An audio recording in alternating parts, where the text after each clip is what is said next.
छाया, मैं कुछ दिनों के लिए दूसरे शहर जा रहा हूँ।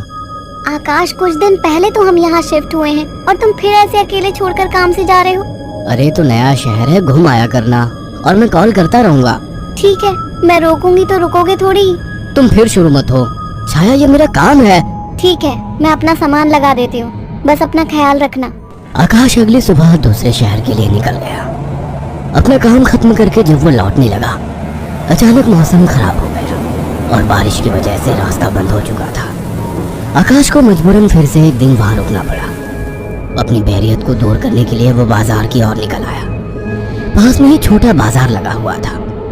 आकाश आधा बाजार घूम चुका था, तभी वहीं उसे एक काफी बुजुर्ग आदमी निराश बैठा दिखा। उसके पास दो छोटी छोटी मूर्ति और एक थोड़ी बड़ी मूर्ति थी, जिस पर काफी अच्छी कारीगरी की हुई थी। बाबा, आप क्यों परेशान हो? कुछ नहीं बाबूजी, बस सुबह से कुछ भी नहीं बिका। अरे बाबा, परेशान ना हो। ये मूर्ति कितने की है? एक काम कीजिए, ये 2000 रुपए है, ये मुझे दे दीजिए। बुजुर्ग ने डरते और झिझकते हुए कहा, लेकिन बेटा, ये मूर्ति शापित है। ये सब बकवास बातें होती हैं बाबा, कोई शाप वाप नहीं होता है। लाओ, ये मूर्ति मुझे दे दो। बुजुर्ग ने कांपते हाथों से उस मूर्ति को आकाश को दे दिया। रात में आकाश होटल के कमरे में गया और फोन पर छाया से बात करने लगा। उसे ठंड सी महसूस होने लगी। फोन रखकर वो सोने के लिए लेट गया। रात गहरी हो चुकी थी, बारिश की वजह से ठंड थी, पर उसे अचानक गर्माहट महसूस होने लगी। उसे अच्छा लग रहा था। उसे महसूस हुआ जैसे कोई उससे चिपक कर लेटा हो।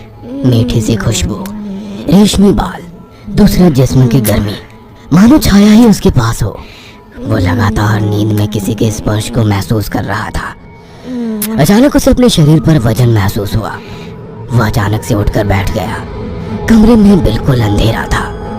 उस रूम की लाइट ऑन की तो देखा कमरा खाली था, कोई नहीं था। कमरा ठंडा था पर उसे पसीना आ रहा था। अगले दिन सुबह वो जल्दी होटल से निकल गया और शाम होते होते घर आ गया। छाया को फोन किया तो पता लगा वो माँ के यहाँ गई है, आज ही आने वाली है। उसके पास डुप्लीकेट चाबी थी। उसने गेट खोला और अंदर गया। थोड़ी देर बैठने के बाद नहाने चला गया। उसे बाथरूम में जाने के बाद ऐसा लगा बाहर कोई है। वो जैसे ही निकला उसको कोई नजर नहीं आया। वो ऊपर गया और उसे एक परछाई नजर आई। कौन है?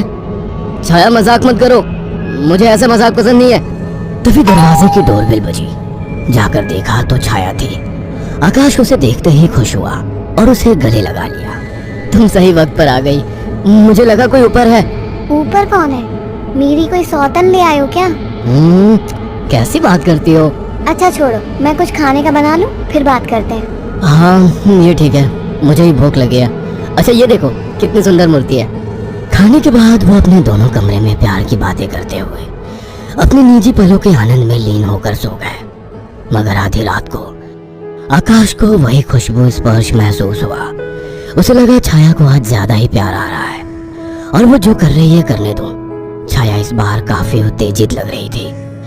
आकाश को भी आनंद आ रहा था।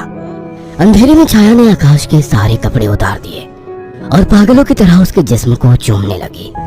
आकाश भी पूरी तरह से उत्तेजित हो गया था। छाया की गरम गरम सांसें आकाश को पूरी तरह से पागल बना दे रही थी और वासना का खेल चरम सीमा तक पहुंच गया। कुछ ही पलों का वासना का वेग लंबी लंबी और गहरी सांसों के बीच शांत हो गया। सुबह आकाश ने देखा छाया जाग चुकी थी। छाया चाय लेकर आकाश के पास आ गई। उठो, चाय पी लो।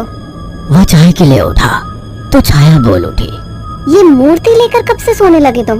अरे ये तो साइड में रखी थी, वहाँ बिस्तर में कैसे आ गई? आ गई होगी। एनीवे, चलो तैयार हो जाओ, ऑफिस जाओगे ना? लाओ, इस मूर्ति को मैं रख देती हूँ। थोड़ी देर बाद छाया कमरे में सफाई करने गई। वो काम में बिजी थी, पर उसे लगा जैसे मूर्ति उसे देख रही है। जैसे उसने मूर्ति की तरफ देखा, मूर्ति अपनी जगह जैसी थी वैसे ही रखी थी। छाया काम खत्म करके कमरे से निकलने को हुई तो अचानक मूर्ति गिर गई। छाया ने पलट के मूर्ति को उठाया। अचानक मूर्ति मुस्कुराई। छाया डर गई और मूर्ति हाथ से छूट गई। डरते डरते उसने मूर्ति को उठाया तो उसने देखा वो सामान्य थी। शैतान मूर्ति, डराती है मुझे। यह कहकर उसने मूर्ति को अलमारी में रख दिया। काम खत्म कर छाया नहाने गई और जैसे ही उसने कपड़े उतारे और पानी का नल खोला, गर्म पानी उस पर गिरा। वो चिल्ला उठी और बिना कपड़ों के बाहर निकलकर भाग आई। उसके जिस्म पर छाले हो चुके थे। उसने आकाश को फोन किया। आकाश तुरंत चला आया और उसको अस्पताल ले गया।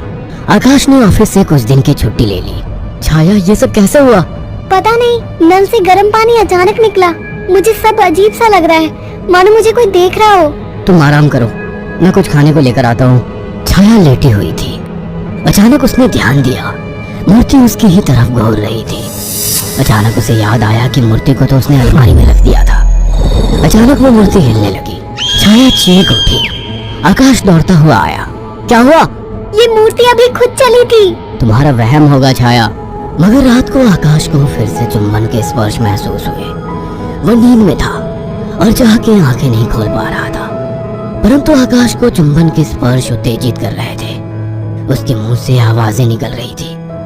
अचानक छाया की आंख खुल गई और उसने जो देखा वो हैरान रह गई। उसने देखा कि एक लड़की काली परछाई के रूप में आकाश के कपड़े खोल रही थी और वो देखते ही चिल्लाने लगी, आकाश, वो काली परछाई! अचानक कमरे के शीशे में चटक सी आवाज आई और शीशा टूट गया। आकाश उठकर बैठ गया। ये शीशा कैसे टूटा? और तुम चिल्लाई क्यों? आकाश, वो कोई काली आत्मा थी। मैंने अभी देखा, वो तुम्हारे साथ संबंध बना रही थी। क्या तुम्हें बिल्कुल पता नहीं लगा? कौन? क्या कह रही हो? मुझे महसूस तो हुआ, पर मुझे लगा तुम हो। पागल हो क्या? ऐसी हालत में मैं संबंध बनाने की सोचूंगी? आकाश, वो एक काली परछाई थी, पर वो एक लड़की थी। तभी मुझे कल रात को जब ये सब महसूस हुआ तो मुझे कुछ अजीब सा लगा था। मुझे ऐसा होटल में महसूस हुआ कि जैसे मेरे पास कोई तो है। और अगले दिन मैं घर आ गया था। तब से जब भी सोता हूँ ऐसा कुछ होता है। मुझे लगता था कि तुम हो। तभी अचानक दोनों का ध्यान मूर्ति पर गया। आकाश ने तुरंत उस मूर्ति को बाहर फेंक दिया। कुछ दिन बाद छाया पानी पीने के लिए उठी। अचानक उसकी नजर फिर से ड्रेसिंग टेबल पर रखी मूर्ति पर पड़ी। अचानक उस मूर्ति ने काली परछाई को निर्धारण कर लिया। छाया अचानक बेहोश हो गई। कुछ देर बाद उसकी आंखें खुली तो उसे सब सपने जैसा लग रहा था। अचानक वो किचन में चली गई। तभी वहाँ आकाश आ गया। अरे, पहले ठीक तो हो जाती। मैं तो ठीक हूँ। अच्छा। हाँ, आज तो मुझे एक अलग ही सुबह लग रही है। ओके, अब चलो आराम करो। मैंने तुम्हारे लिए कुछ दिन की छुट्टी ली है। अगर ऐसा है तो मुझे खूब प्यार करो। आज आकाश को छाया कुछ बदली बदली सी लग रही थी। खाने के वक्त भी छाया काफी अजीब तरीके से खा रही थी, जैसे वो बरसों से भूखी हो। छाया, क्या हुआ? आराम से खाओ। रात ठीक से खाया नहीं था ना, तो मुझे जोरों की भूख लग रही है। वैसे आज मीट बना काफी अच्छा है। हाँ? गाँव में अम्मा ने सिखाया था। अम्मा ने? कौन सी अम्मा ने? तुम तो कभी गाँव गई ही नहीं। वो सब छोड़ो, सुनो ना, मेरा मन रोमांस का हो रहा है। तुम्हें लगता है ये सही वक्त है? प्यार करने का कोई वक्त नहीं होता। अचानक छाया आकाश से जाकर लिपट गई। उसके जिस्म को चूमने लगी। आकाश ने देखा छाया ने आज साड़ी भी अलग तरीके से बांधी थी। दोनों के बीच संभोग क्रिया होने लगी। दोनों काफी उत्तेजित थे। अचानक आकाश को फिर से छाया में वही खुशबू और स्पर्श महसूस हुआ। छाया आकाश को छोड़ने का नाम तक नहीं ले रही थी। आकाश को महसूस हुआ ये छाया नहीं है। आकाश ने एक झटके से छाया को धक्का दे दिया।